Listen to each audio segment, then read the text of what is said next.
안녕하세요. 저는 30대 결혼한 지 이제 막 3년이 넘은 파릇파릇한 새댁입니다. 결혼한 지 고작 3년 넘은 주제에 뭐 그리 심각한 고부 갈등이나 집안 문제가 있어 사연을 다 올리나 싶으시죠? 이 이야기는 하루 종일 해도 모자랄 만큼 저에게는 아주 큰일이었는데요.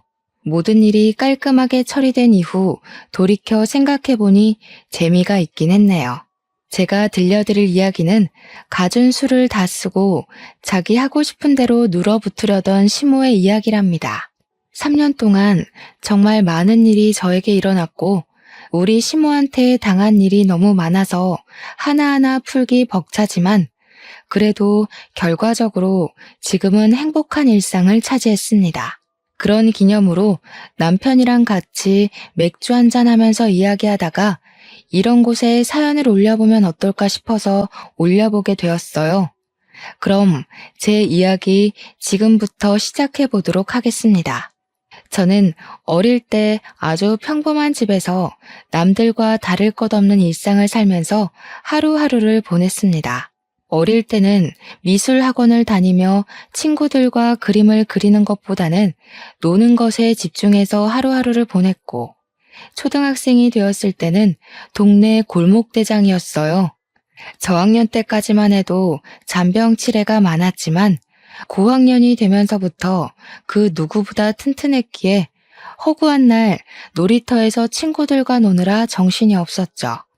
피아노 학원을 다니는 친구를 따라 피아노를 배우기도 했고 태권도를 다니던 친구가 부러워 태권도를 따라다니기도 했습니다. 그저 친구들이랑 노는 게 좋아서 이것저것 배웠습니다. 부모님께서는 외동딸인 저를 위해서 물심양면 아끼지 않고 지원을 해주셨습니다. 물론 아주 어린 시절의 이야기이기 때문에 가능했던 일이기도 했지만요. 우리 아버지께서 어떠한 사건으로 인해 팔 한쪽 신경을 다치기 전까지 저희 집에는 늘 웃음이 끊이지 않았었죠. 저희 동네는 서울에서도 외곽 쪽에 있는 동네였습니다. 경기도와 인접한 동네에는 야트막한 산이 꽤 많았고 동네 사람들은 그곳에서 약수물을 받아 가기도 하고 운동을 하기도 했습니다. 초저녁에 아버지께서 운동 겸 약수물을 뜨러 간다고 하시기에 놀고 싶었던 저는 아버지를 따라 나섰습니다. 초저녁이라고는 하지만 해가 길어진 시점이었기에 날은 밝았고 친구들이랑도 자주 놀러 다닌 산이었기 때문에 겁없는 초등학생에게는 무서운 곳이 아니었습니다. 하지만 동네에 화두가 된 문제가 하나 있었는데 바로 들개, 즉 유기견들이 하나둘 늘어나고 있었다는 점이었어요. 그 당시에 개를 유기할 곳이 없으니까 외곽에 있는 산에 올라와 개를 유기하고 도망을 가는 사람들이 꽤 있었습니다. 지방까지 내려가기는 귀찮고 대충 이쯤이면 괜찮겠지 하는 양심 없는 사람들이었죠. 저희 동네도 그러한 상황에서 크게 벗어나지 않은 동네였습니다. 개를 키우다가 더 이상 감당하기 힘들다 싶으면 우리 동네까지 꾸역꾸역 찾아와서 개를 유기하고 가버리는 것이었습니다. 당연히 동네에 들개들이 늘어나고 그 들개들끼리 3-4마리씩 몰려다니면서 동네를 어지럽히고 시끄럽게 만들고 있었습니다. 오죽하면 동네에 들개주의보가 다 내릴 정도로 시끌시끌했으니까요.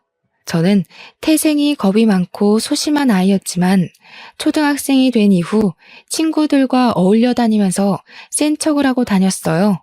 괜히 어깨 으스대면서 내가 제일 잘해, 나는 다 할 수 있어 하는 그런 친구들 있잖아요. 그게 바로 저였습니다.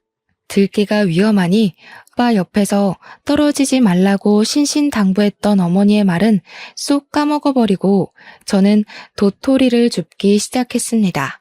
아버지는 물통을 들고 앞으로 쑥쑥 걸어나가고 계셨고 저는 뒤를 설렁설렁 쫓으면서 도토리를 줍고 있었습니다. 그래도 산이 아파트와 연결이 되어 있었기 때문에 이 정도 거리는 괜찮겠다 싶었던 거였죠. 한참을 정신없이 바닥만 보면서 도토리를 줍고 있는데 뭔가 이상한 기척이 뒤쪽에서 느껴지는 것이었습니다. 슬며시 뒤를 돌아보니 진돗개 같은 들개 한 마리가 저를 빤히 보고 있는 게 아니겠습니까? 순간 저도 겁을 먹었던 터라 가만히 그 들개가 지나가거나 하는 걸 기다렸어야 했는데 소리를 꽥 지르고 도망을 간다고 뛰었던 겁니다. 저의 겁먹은 모습을 본 들개는 그때부터 태세를 전환해서 저를 보고 이빨을 세우고 으르렁거리면서 저를 쫓아오기 시작했어요. 제가 더 빨리 뛰기 시작하니까 저를 보고 자극을 받은 건지 제 뒤를 정말 미친 개처럼 달려서 따라오는 겁니다. 차라리 저한테 장난을 치자고 놀자고 쫓아오는 거면 대충 도토리 던져주고 도망을 갔을 텐데 으르렁거리는 소리가 정말 무서웠습니다. 제가 소리를 지르면서 악을 막 써대고 도망을 가니까 저를 위험한 것으로 인식을 했는지 입을 벌리면서 저를 물겠다고 입질을 하는데 진짜 너무 공포였어요. 뾰족한 그 이빨이 저를 향해 달려오는데 정말 너무나도 무서웠죠. 한참을 소리를 지르면서 산 정상을 향해 달려가고 있는데 주변 사람들과 아빠가 제 목소리를 듣고 헐레벌떡 내려오고 계셨어요. 마음의 안도감을 느낀 그 순간 들개가 제 다리를 콱 물어버린 겁니다. 너무 아픈데 너무 무서워서 그 아픔이 온전히 느껴지지 않더라고요. 정신없이 울고불고 난리를 치는 와중에 아빠가 들개를 저에게서 떨어뜨리려고 노력을 하셨죠. 개를 막 발로 차고 잡아서 떨어뜨리려고 하는데 이 들개가 악물고 제 다리를 놓아주지 않는 겁니다. 아빠가 소리를 치면서 달려드니까 갑자기 들개가 잡고 있던 아빠의 팔을 확 물어버린 거예요. 아빠는 그 와중에도 저한테 괜찮냐고 계속 물어보시고 저는 울고불고 아빠 팔에서 철철 나는 피를 보고 소리만 꽥꽥 지르고 있었어요. 주변에서 사람들이 너무 막대기 같은 걸 가져와서 개한테 휘둘렀고 사람이 몰리자 개는 황급히 도망을 갔습니다. 주변 사람들이 저를 달래고 아버지의 상처를 살피고 결국 119를 불러서 저희는 병원으로 옮겨지게 되었습니다. 개가 병을 옮길 수도 있다면서 병원에서 주사도 여러 대 맞아야 했고 다행히도 저는 살이 토실하게 오른 다리를 물려 상처를 꿰매기만 하면 됐어요. 하지만 아버지는 팔에 있는 신경을 다치게 되어서 신경을 봉합하는 수술을 해야만 했습니다. 안타깝게도 수술이 성공적으로 이뤄지지 않아 아버지의 팔이 많이 다치게 되었죠. 왼손 팔꿈치 아래부터 신경을 다친 터라 감각이 제대로 돌아오지를 않고 손을 덜덜 떨게 되신 겁니다. 최악의 상황으로 치닫게 된 건 저희 아버지가 왼손잡이셨고 직업이 용접공이었다는 사실이었습니다. 벌벌 떠는 손으로 용접을 제대로 할 수 없게 되었으니 아버지께서는 일을 하지 못하게 되신 거죠. 결국 벌어둔 돈을 다 쓰게 되고 생활고에 시달리게 되자 어머니께서 일을 다니셔야만 했습니다. 그때만 해도 맞벌이라는 게 생소했고 어머니께서 일을 해도 벌어오는 돈이 많지 않아서 가족들은 모두 힘에 부치는 생활을 해야 했어요. 아버지는 용접 일을 할 수 없게 되자 본인 스스로 자괴감이 드셨는지 집에서 매일 퍼질러 잠만 주무시고 술만 드시고 하셨습니다. 그 꼴을 견디다 못한 어머니께서 누워있는 아버지를 향해 울분을 뱉으셨어요. 더 이상은 너랑 못 살겠다. 허구한 날 잠이나 퍼질러 자고 집안은 개판이고 내가 시장에서 나물 팔아가면서 우리 세 가족 입에 풀 칠하기도 힘든 푼돈 버는데 너는 술이 목구멍으로 들어가니? 이렇게는 나도 더 이상 살기 힘들어. 우리 그냥 다 같이 콱 죽자 죽어. 그 말에 아버지한테는 엄청나게 큰 충격으로 다가왔었나 봐요. 항상 웃음이 끊이질 않던 엄마 얼굴에 그림자가 드리운 것도 일부러 모른 척하고 살았었는데 아버지는 그 길로 정신을 차리기 시작했습니다. 그때부터 오른손으로 모든 걸 연습하기 시작하셨어요. 처음에는 젓가락을 잡는 것조차 힘들어 하셨는데 이를 악물고 연습을 하시기 시작했죠. 그렇게 하루 이틀, 한 달, 두 달 연습을 하시더니 나중에는 콩알도 자유자재로 옮기시는 수준까지 이르렀습니다. 오른손을 쓰는 연습을 게을리하지 않으면서 왼손에도 힘을 주려고 애를 쓰셨죠. 시간이 지나고 긴 노력 끝에 용접 일을 오른손으로 할 수 있을 때까지 연습을 하셨고, 처음 수준에는 못 미치지만 오른손으로 용접 일을 해낼 수 있게 되었습니다. 우리 아버지는 예전처럼 다시 활기를 찾고 일을 하기 시작하셨죠. 물론 처음부터 바로 일을 시작할 수 있었던 건 아니고요. 오래 쉰 데다가 오른손잡이가 아닌 사람이 오른손을 쓴다고 하니 업체에서도 아버지를 받아주지 않으셨어요. 그럼에도 불구하고 아버지는 본인의 능력을 인정받기 위해 끈을 놓지 않고 계속해서 노력을 하신 거죠. 결국에는 원래 일하던 곳에서 아버지의 오른손 용접을 확인하시고 일을 하나둘 물어다 주시기 시작했고요. 열심히 하는 모습에 챙겨주시던 동료 직원들의 도움으로 우리 가족은 다시 화목함을 되찾을 수 있게 되었죠. 한 가지 달라진 점은 제가 어마어마하게 개라는 동물에 대한 트라우마가 생겼다는 것이었습니다. 요즘은 반려견 키우는 사람이 정말 많이 있잖아요. 물론 성실한 견주들이 대부분이지만 그렇지 않은 몰상식한 사람들도 여전히 존재합니다. 공원 같은 데에 친구들이랑 맥주라도 한 캔 하자 싶어서 놀러 간다거나 애완견이 출입 가능한 카페 같은 데에 가면 정말 별별 사람들 많아요. 큰 개한테는 입질을 예방하기 위한 입마개를 씌운다던가 목줄은 필수라던가 그런 기본적인 배려조차 하지 않는 사람들이요. 특히 우리 개는 안 물어, 우리 개는 안 짖어 하면서 목줄 없이 돌아다니는 개들을 보면 정말 미칠 것 같습니다. 저에게 반갑다고 꼬리를 치며 달려와도 그날의 기억이 생생하게 떠올라 저는 경기를 일으키곤 했습니다. 정말 길에서 목줄 없이 돌아다니는 개를 보고 너무 놀라서 소리를 고래고래 지른 적이 있었어요. 작은 몰티즈 강아지였는데도 저한테는 그날 보았던 큰 진돗개처럼 무서웠거든요. 제가 소리를 지르면서 저리 가라고 하니까 견주가 그제야 나타나더라고요. 목줄이 풀린 강아지를 덥석 안으면서 우리 개한테 왜 소리를 지르냐고 오히려 저한테 난리를 치더라고요.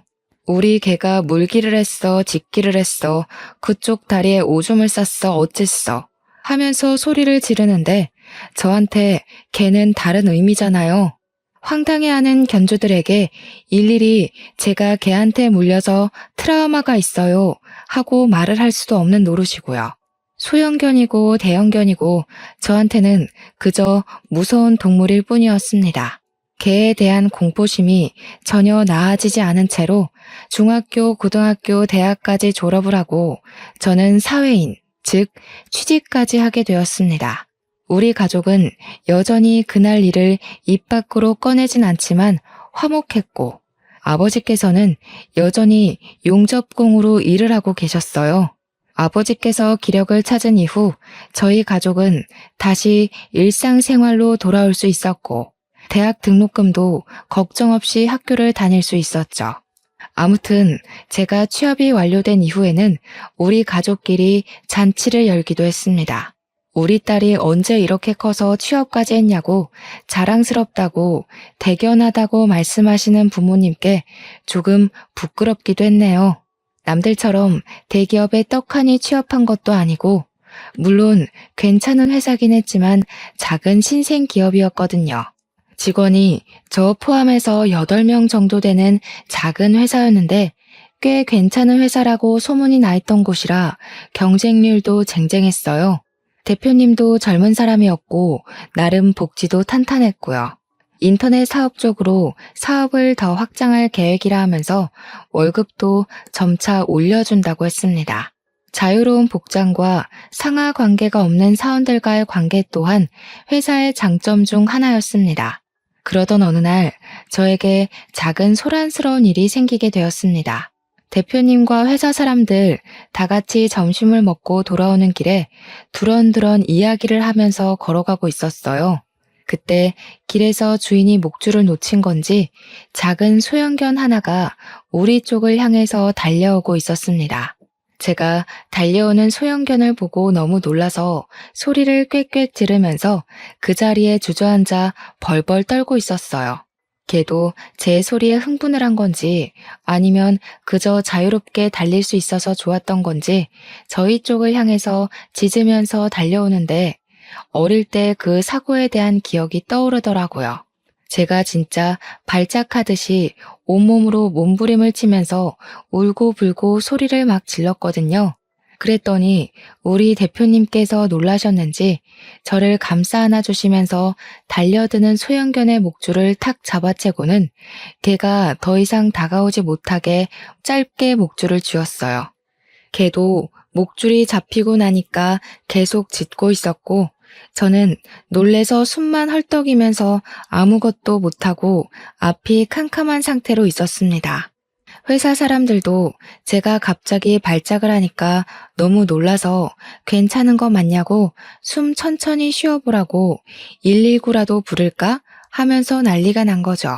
눈물에 콧물에 완전 얼굴이 난리가 나고 제가 숨도 못 쉬고 막 꺽꺽거리고 있으니까 견주가 황급히 달려오더라고요. 우리 개가 물었어요?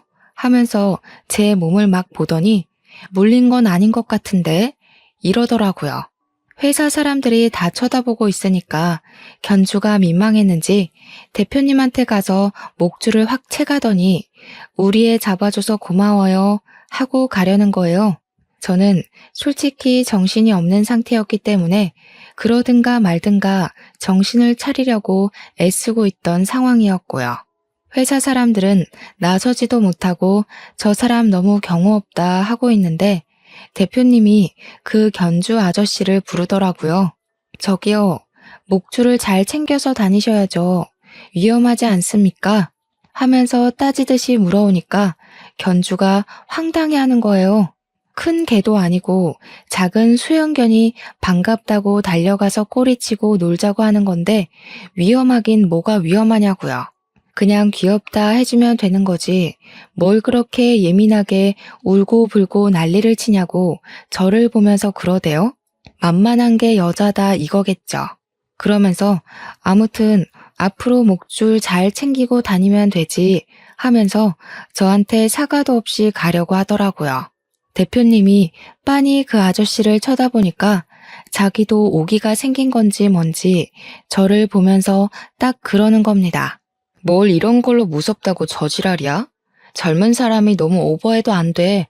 이러는데 대표님이 열이 받으셨나 봐요. 아저씨, 걔를 무서워하는 사람도 당연히 있을 수 있다고. 1차적인 책임은 목줄 놓친 아저씨라고. 병원 갔다 와서 문제 있으면 병원비 청구할 거니까 번호 내놓고 가라고 손을 내미니까 견주가 황당해하는 겁니다. 뭘 이런 걸로 병원을 가네마네 하고 앉아있냐면서 너네 전부 다 무슨 나이롱 환자 모임이냐 사기단 아니냐 삿대질하고 난리가 났더라고요. 회사 사람들도 전부 아저씨 말 다 했냐고 누가 누구한테 큰 소리 치는 거냐고 다들 제 편을 들어주시고 나섰습니다.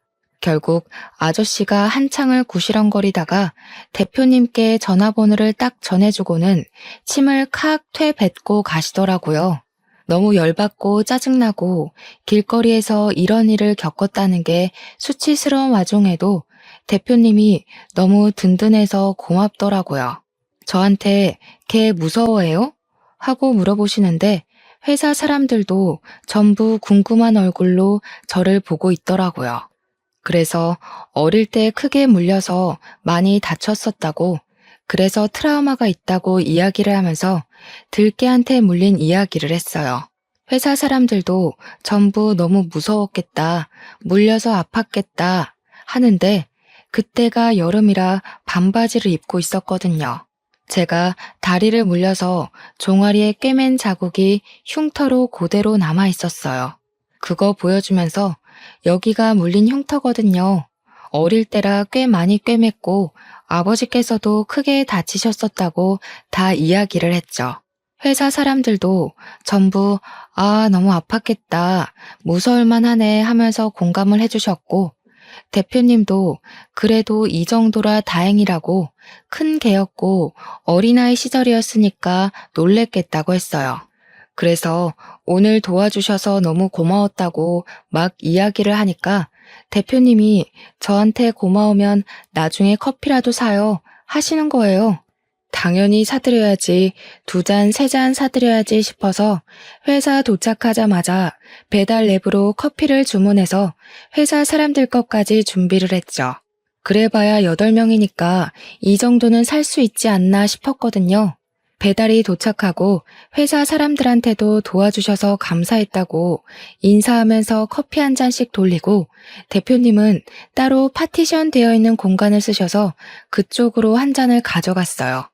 대표님, 커피 대령했습니다 하면서 평소 즐겨 드시는 아메리카노를 딱 책상에 올려두니까 대표님이 피식 웃으시더라고요. 우와, 지은 씨 되게 눈치가 없네 하는데, 순간 우리 대표님이 달달한 커피만 즐겨 드셨나 싶더라고요. 그래서 아메리카노 드시지 않으세요? 하니까 대표님이 한숨을 쉬면서 아니라고, 이렇게 사라는 게 아니었는데 아무튼 잘 마실게, 나가봐 하시더라고요. 대표님이 무슨 말을 하시는지 잘 몰라서 그냥 맛있게 드세요 하고 나왔죠. 영 찜찜해서 대학교 친구들과 있는 단톡방에다가 우리 대표 속셈이 뭐야? 하면서 글을 올렸더니 친구들이 저한테 눈치 없다고 한마디씩 하는 겁니다. 지은아, 그거 그린라이트잖아. 지은이 못소리였지? 모태솔로 티를 아주 팍팍 낸다, 팍팍 내. 지은아, 눈치 좀 키우자. 다들 이러더라고요. 그린라이트? 순간 우리 대표님이 나한테 관심이 있다고? 하면서 자리에서 벌떡 일어나고 말았어요. 회사 동료분께서 왜 그래? 똥 마려워? 하시는데 귀에 들려오지가 않더라고요. 우리 대표님이 나한테 관심이 있었을 줄이야. 어느 누가 상상이나 했겠습니까? 분명 우리 회사 사람들도 죄다 눈치가 없어서 몰랐을 거예요. 그때부터 막아 낀 사람처럼 그린라이트라는 말에 꽂혀서 정말 아무것도 눈에 들어오지가 않는 겁니다.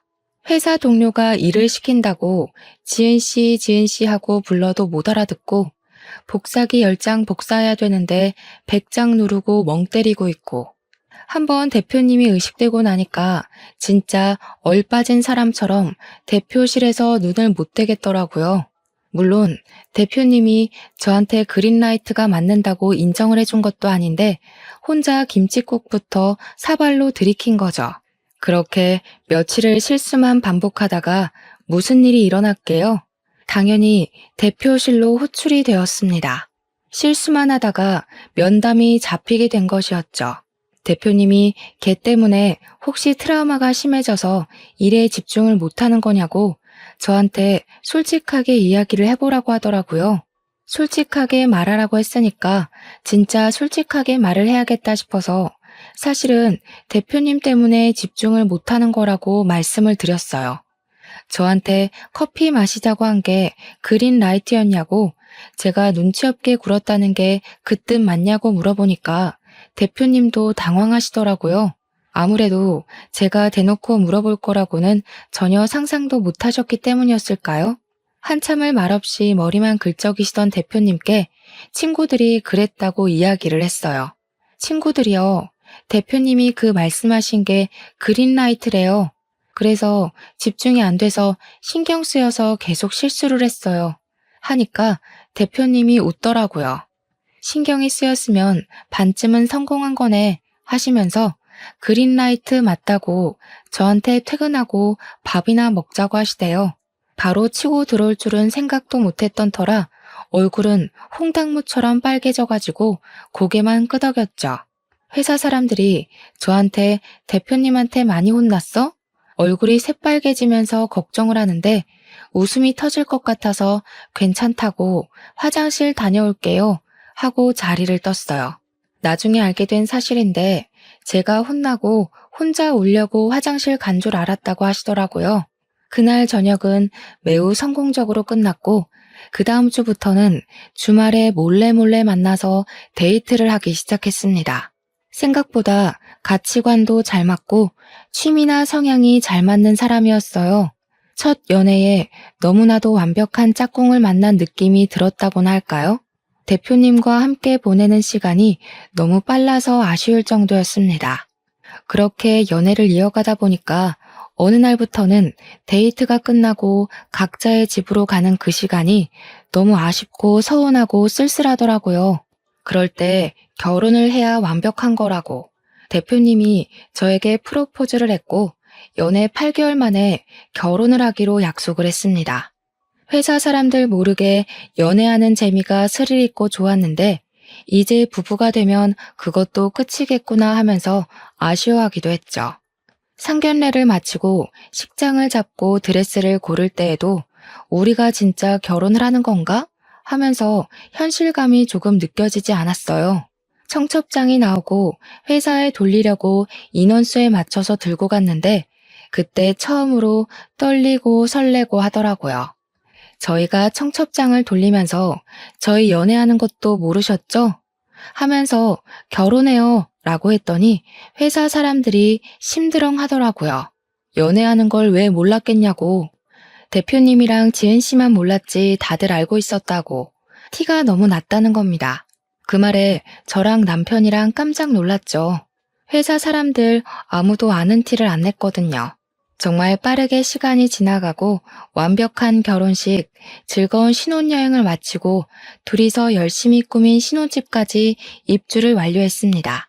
이제 내 인생의 꽃길만 남은 건가 하고 생각했던 것도 잠시 진짜 순환시대는 바로 여기서부터 시작이었습니다. 결혼할 때까지는 상상도 못했던 일이 결혼하고 3개월 만에 벌어지기 시작했어요. 바로 우리 시모가 엄청난 강아지 애호가였다는 것이었습니다. 별 생각 없이 시댁에서 저녁을 먹자고 하셔서 시댁에 방문을 했는데 남편이 현관문을 열자마자 개 한 마리가 뛰어나오는 게 아니겠어요? 예상치 못한 일에 제가 너무 놀라서 으악 소리를 지르면서 현관문에 주저앉아 버렸어요. 남편이 개를 바로 안아 올리면서 이 개는 뭐야? 하고 소리를 치니까 시모가 쓱 나오더니 개 한 마리를 들였다 하시는 겁니다. 남편이 결혼해서 분가하고 나가니까 시부모님이 외롭고 적적한 분위기가 싫어서 개를 입양했다고 이제 네 동생이다 하시면서 껄껄 웃으시더라고요. 제가 현관문에 주저앉아서 아무것도 못하고 벌벌 떨고 있으니까 남편이 개를 방에다가 들여놓고 문을 닫으면서 이야기를 했어요. 와이프가 개를 무서워한다고. 어릴 때 심하게 물려서 트라우마가 있어서 호흡곤란이 올 정도라고 했죠. 그러니까 시부가 방문 닫아두라고 우리 집에 갈 때까지 개를 밖으로 꺼내두지 않겠다고 약속을 하셨죠. 그 말에 끝나기 무섭게 시모가 아니 저렇게 두면 우리 애기가 스트레스 받는다니까 하면서 난리가 난 거예요. 그 개가 방문을 벅벅 긁으면서 깨갱 소리를 내는데 그 소리조차 저한테 너무 스트레스였고 공포였고 밥을 못 먹겠더라고요. 남편이 제 모습을 보고는 한숨을 쉬면서 이제 시댁에 못 오겠다고 했어요. 개만 보면 발작을 하는데 개가 있는 집에 어떻게 오겠냐고. 개 있는 동안에는 방문하지 않겠다고 하니까 시모가 혀를 끌끌 차더라고요. 어릴 때 당한 사고라더니 뭘 이렇게 유난을 떠냐고. 저 조그마한 개가 물어봐야 얼마나 아프겠냐고 이해를 못하겠대요. 남편이 이해 바라는 거 아니라 못 온다고 통보하는 거라고 하니까 입을 삐죽이시더라고요. 시부는 이해한다고 미처 몰랐다고 미안하다고 하시는데 시모는 저한테 계속 유난이다 유난이야 하셨어요. 자기는 당해본 적 없으니까 이 트라우마가 얼마나 심각한지 모르는 거죠. 저한테는 생사가 걸린 문제였는데요.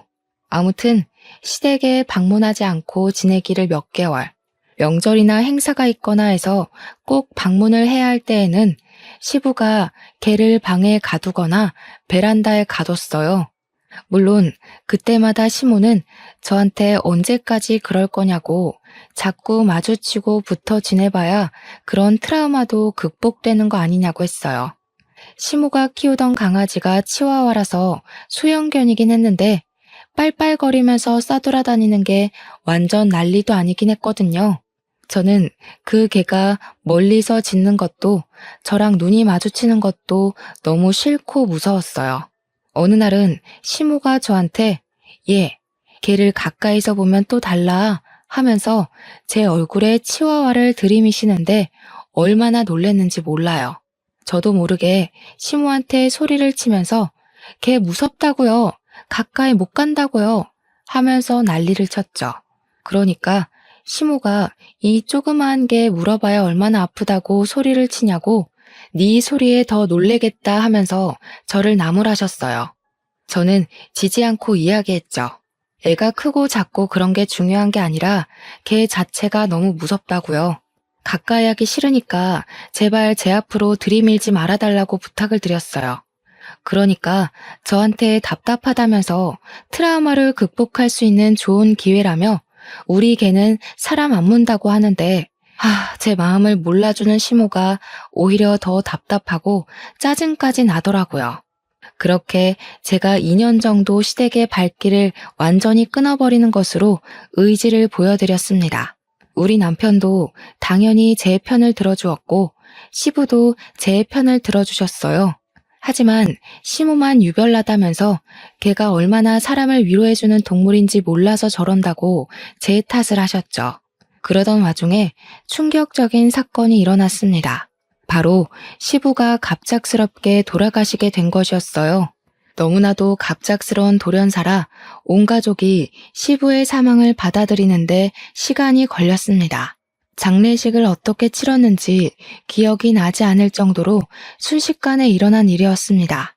시부의 유품을 정리하면서 걔랑 둘이 살게 된 시모는 외롭고 쓸쓸하다고 매일같이 눈물바람으로 전화를 하셨어요.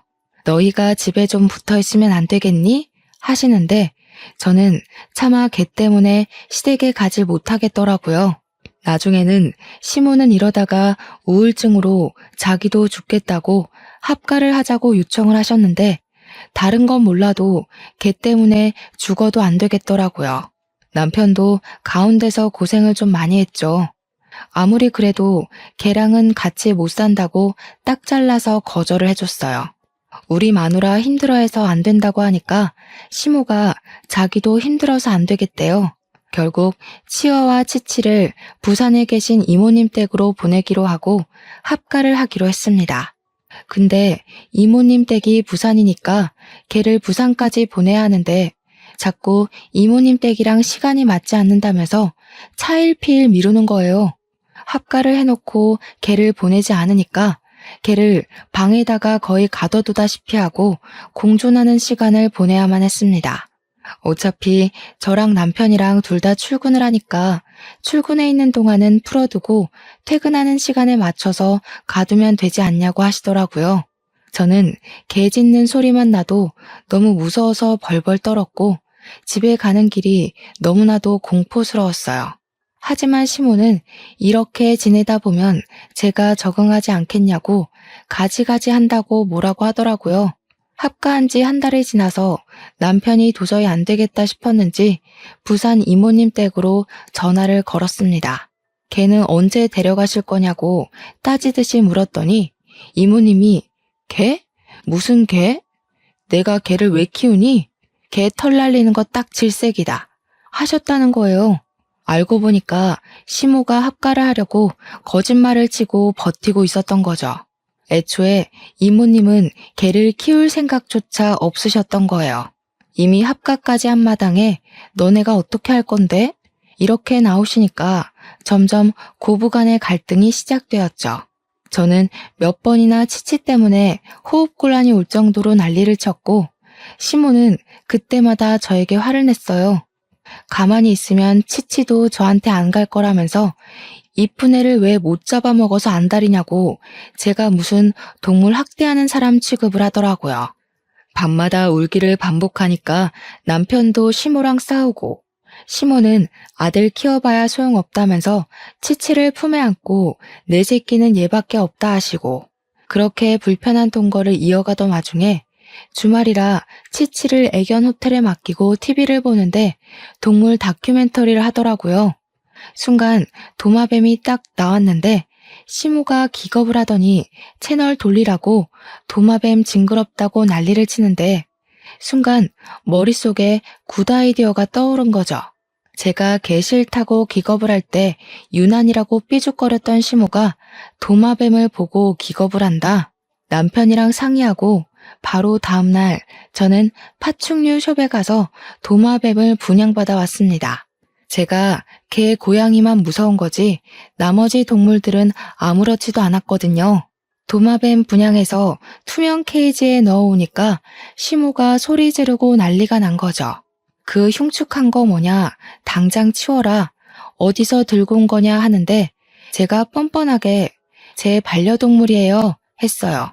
어머님이 자꾸 봐야 친해진다면서요. 어머님도 제 반려동물이랑 친해지세요 하면서요. 시모가 거품을 무는데 너무 꼬숩고 속 시원하더라고요. 시모가 또 벌레라면 기겁을 하는데 도마뱀 먹이려고 귀뚜라미도 한 상자 사왔거든요. 그 통은 뭐냐고 귀뚜라미 잔뜩 들은 통 보더니 뒷걸음질 치면서 난리가 난 거죠. 우리 뱀뱀이 밥이에요. 뱀뱀이한테 하나 줘보실래요? 하니까 도마뱀한테도 이름 짓냐면서 기겁을 하시고 저한테 미친 거 아니냐고 삿대질하고 우리 남편 보고 도마뱀 치우라고 난리가 났는데 남편도 심드렁하게 대꾸했죠. 어차피 케이지에서 사는 앤데 뭐가 문제야? 개처럼 빨빨거리면서 싸돌아다니는 것도 아니고 내버려 둬요 하면서요. 일부러 보란듯이 거실에 두고 키우니까 시모가 거실에 나오지도 못하더라고요. 남편은 케이지 안에 갇혀있는 것도 서러운데 방에 두면 무슨 재미로 사냐고 햇볕도 보게 해야지 하면서 대꾸하고요. 저한테 결국에는 어떻게 하면 뱀뱀이 치울 거냐고 하는데 제가 아무것도 모르는 척하면서 제 반려동물한테 왜 그러세요? 유난 떨지 마세요 했어요. 우리 시모 얼굴이 썩어가는데 너무 웃겼죠. 해도 해도 너무하는 거 아니냐, 뭐가 문제냐 하는데 어머님도 제가 개 싫다는데 꾸역꾸역 데리고 오셨잖아요 했죠. 복수하는 거냐고 시모한테 뭐 하는 짓이냐 하길래 복수는요? 반려동물 키우는 게 뭐가 문제냐고 했죠. 시모가 하루하루 피말라 하는 게 눈에 보였습니다. 그러던 어느 날 퇴근하고 집에 왔더니 뱀뱀이가 안 보이는 거예요. 우리 뱀뱀이 어디 갔냐고 물어보니 시모가 모르는 척 딴짓을 하더라고요.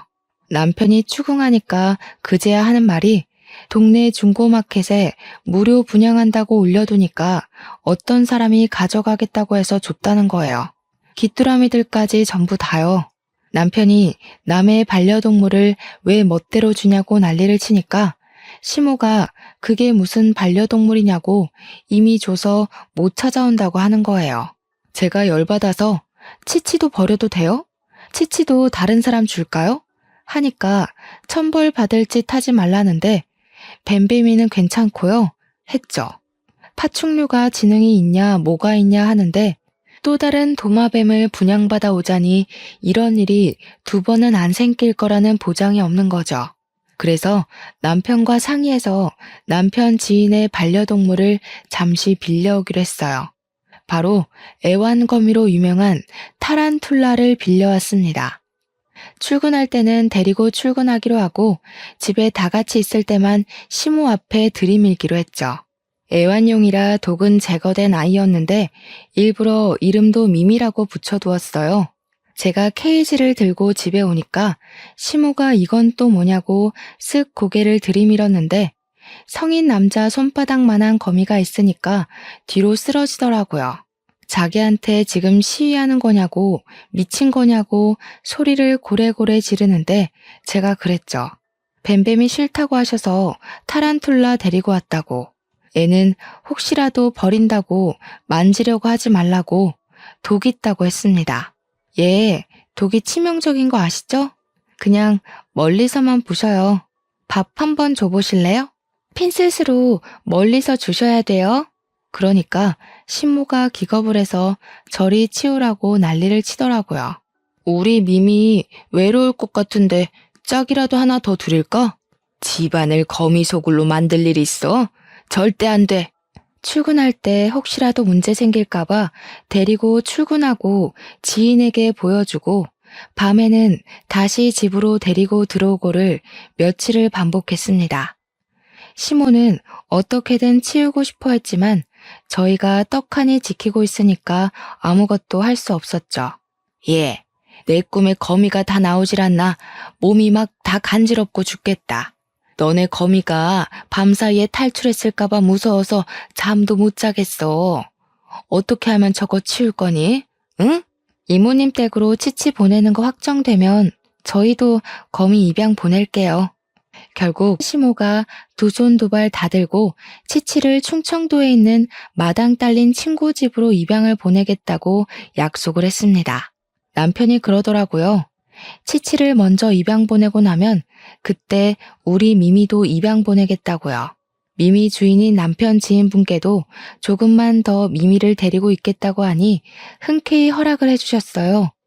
회사 출근할 때 가끔 근처로 오셔서 미미를 보고 가시기도 했고 영양제나 밥도 다 챙겨주셨거든요. 솔직히 저도 거미를 키운다는 건 정말 이해가 가지 않아서 처음에는 너무 징그럽고 무서웠는데 자꾸 보니까 정이 가긴 하더라고요. 물론 저보고 돈 주고 사서 키우라고 하면 절대 못 키울 것 같지만 나름 귀여운 구석이 있긴 했어요. 결국 시모는 두 손 두 발 다 들고 친구네 집으로 치치를 보내게 되었습니다. 마당 딸린 집이니까 치치한테는 오히려 좋을 거라며 스스로를 다독이시는데 솔직히 저도 좀 죄송하긴 하더라고요. 제가 걔를 무서워하지만 않았어도 치치 주인으로서 시모는 꽤 괜찮은 할머니였거든요.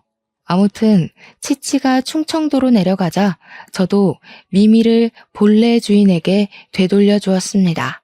나쁜 계집애. 나랑 치치 사이를 이렇게 갈라놔도 되는 거야? 나중에 천벌받을 거야. 표독스럽게 저를 째려보면서 이야기를 하시는데 저나 남편의 마음도 그렇게 편하지만은 않았어요. 시모가 어쨌든 꽤 정을 주고 키워왔던 강아지였으니까요.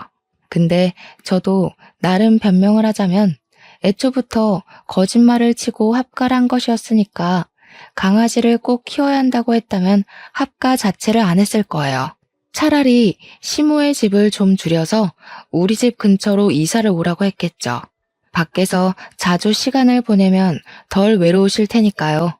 어설픈 거짓말로 저희를 속이고 모든 걸 손에 쥐려고 했던 시모가 더 나쁜 것 아니겠어요?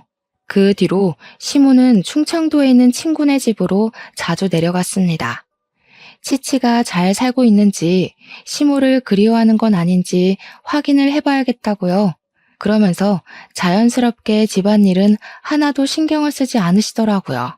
저한테 매정한 년, 나쁜 년 이러시면서 별거에 다 갖다 붙이는 거예요. 제가 집 청소를 퇴근하고 매번 하기가 힘들잖아요. 주말에 몰아서 하곤 했거든요. 그러면 저한테 잔소리가 하고 싶으셔서 개털도 안 날리는데 집이 왜 이렇게 더럽냐고 반찬 투정하시면서 내가 다 늙어서 이런 밥상 받아야 하나? 너는 애가 빨라도 제대로 못 살아서 어디다 쓰겠냐? 그 뒤에 꼭 이 말을 덧붙이셨어요. 개 싫어할 때 알아봤다. 개 싫어하는 사람 치고 제대로 된 사람 못 봤다. 우리 남편이 보다 못해 화를 냈습니다. 엄마, 다 늙어서 자식한테 버림받고 싶어서 그래? 내 와이프한테 왜 그러는데? 그러는 엄마는 걔 좋아한다는 사람이 청소도 빨래도 음식도 왜 하나도 안 하는데? 문제 있는 거 아니야? 그 말에 시모가 엉엉 울면서 아들놈도 자기 편 안 들어준다고 서럽다고 난리를 치더라고요. 남편이 그렇게 걔가 좋으면 걔 끼고 살라고 집 하나 얻어주겠다고 하니까 그제야 분가는 싫은지 조용해졌어요. 남편이 시모한테 집안일 중에 하나 맡아서 하라고 언제까지 가만히 있을 거냐고 하니까 시모가 처음에는 다 늙어서 내가 그런 거 왜 해야 되냐고 하더니 그럴 거면 분가하자 합가 못하겠다 하는 남편의 말에 조용히 청소랑 빨래랑 도와주시더라고요. 가끔 치치 보러 충청도 가는 걸 위안 삼으시면서요. 어느 날은 넌지시 저한테 치치 사진 좀 볼래? 하면서 말을 걸어오시길래 사진 정도야 괜찮겠다 싶어서 그러겠다고 했어요. 시모도 많이 외로우셨나 보더라고요. 우리 치치가 똑똑한 강아지였어. 이거 봐라. 마당 딸린 집 가더니 신나서 하루 종일 뛰어논다더라. 아파트 살 때 방에 갇혀 있어서 그런지 마당 딸린 집이 확실히 걔한테는 좋은 것 같아. 치치가 사료 먹는 것도 엄청 잘 먹지? 예뻐 죽겠네. 저한테 개 자랑을 하시는데 조금 미안한 마음이 들긴 했지만 걔랑은 같이 못 살겠더라고요. 시모가 제 트라우마를 조금 더 이해해줬으면 하는 마음이 드는 요즘입니다. 나중에, 정말 나중에 제가 트라우마를 극복하고 제대로 치료가 된다면 그때는 시모와 함께 유기견 입양에 대해 고민해 보려고 해요. 그날이 올 때까지 저도 남편의 조언에 따라 심리 상담도 받고 마음에 있는 병을 치유해 보려고 합니다. 앞으로 우리 부부와 고부간의 사이를 응원해 주시고 저의 심리 치료도 응원해 주시면 감사하겠습니다.